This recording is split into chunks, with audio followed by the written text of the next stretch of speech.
A woman injured when she fell out of a hunting tree stand is getting help healing from her twin sister in a way no one could have ever imagined. A way that Heidi Wigdahl reports is turning their spiritual bond into a physical one. Just getting air bubbles out of my clay, and then it's ready.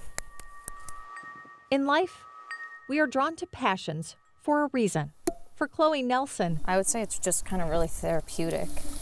pottery is a connection to a part of her no longer physically here. Faith made me the angel. She used to be on the wheel all the time. Mom Karen Nelson and Chloe She would just spend hours on the wheel. are referring to Faith. Faith was an avid potter. Lots of fun stuff that she made. Pretty unique with all the trees because she loved nature. She would have done big things with pottery. Big things, if not for New Year's 2023. She was celebrating New Year's with some friends, and her and one other person went on a snowmobile, and they were in an accident, and neither of them survived.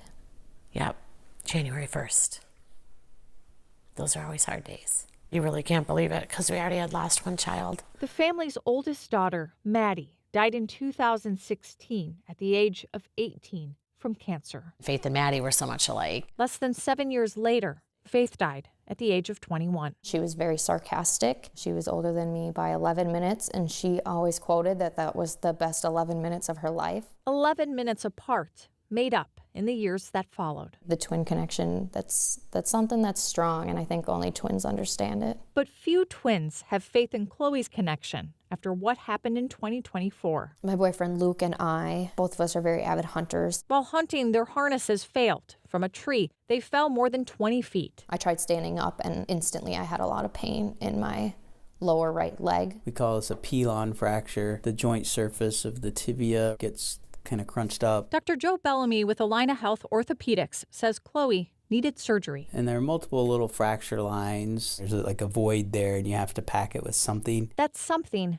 donor bone. Most people don't think about bone as being something that gets donated, but it's used every day. The moment that he said donor bone, my mind just immediately went to, of course, Faith. Faith, who had helped people all across the country as an organ donor. Now, there was a chance to help her twin sister. I was like, there's no way.